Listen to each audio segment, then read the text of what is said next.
नमस्कार, मैं कनिष्का और आप देख रहे हैं विजडम न्यूज।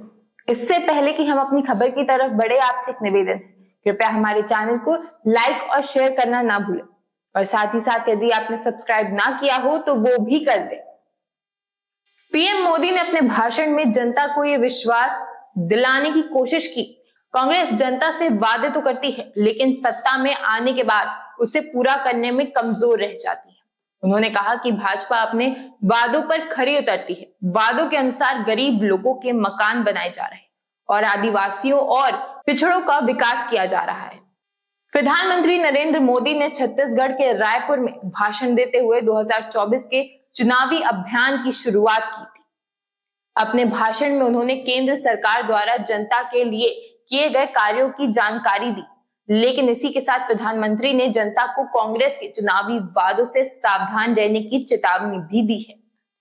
इस चेतावनी से यह संकेत मिलता है कि भाजपा भी समझ रही है कि कांग्रेस के चुनावी वादे उसे हिमाचल प्रदेश और कर्नाटक की तरह नुकसान पहुंचा सकते हैं। भाजपा इस संभावित नुकसान से बचने के लिए क्या रणनीति अपना रही है? पीएम मोदी ने अपने भाषण में जनता को यह विश्वास दिलाने की कोशिश की। कांग्रेस जनता से वादे तो करती है लेकिन सत्ता में आने के बाद उसे पूरा करने में कमजोर रह जाती है।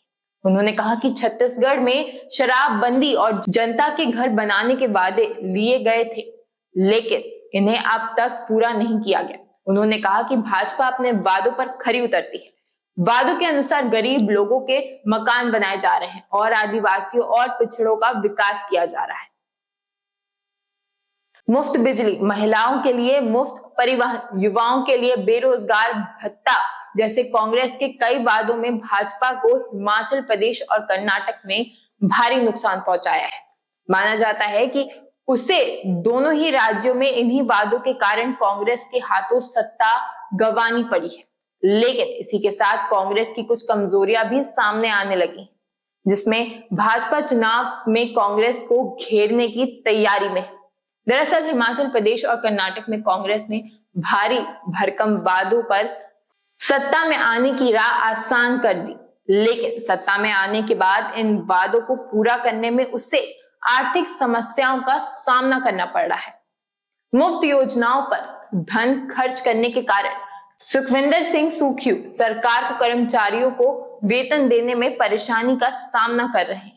कर्नाटक में भी सरकार ने घोषणा कर दी है कि मुफ्त बिजली की सीमा एक सीमित वर्ग के लिए है और इसे सबके लिए लागू नहीं किया जा सकता। भाजपा का कहना है कि अभी पूरी योजनाएं लागू नहीं हुई है, तो ये स्थिति है। बेरोजगार युवाओं, महिलाओं को भत्ता देने के जैसे योजनाओं के लागू करने के बाद ये संकट और ज्यादा गहरा हो सकता है। राजस्थान में भी आरोप लगाए जा रहे हैं कि अशोक गहलोत सरकार ने किसानों की कर्ज माफी, बेरोजगार युवाओं को भत्ता देने का वादा नहीं निभाया है।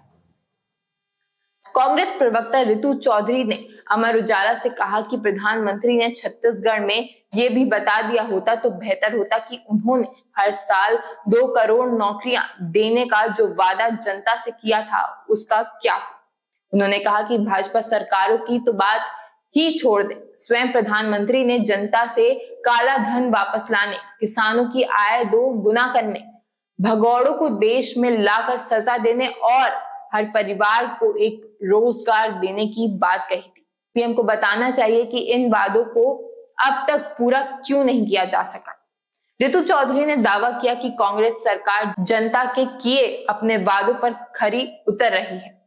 प्रधानमंत्री के 5 लाख रुपए तक के इलाज की बजाय राजस्थान में 25 लाख रुपए तक के मुफ्त इलाज की व्यवस्था की गई है।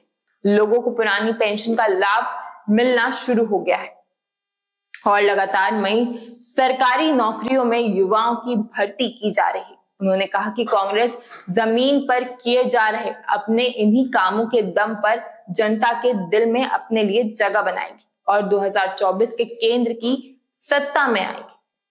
अब देखना यह है कि आखिर किसके आरोप सही निकलते हैं और किसके आरोप गलत।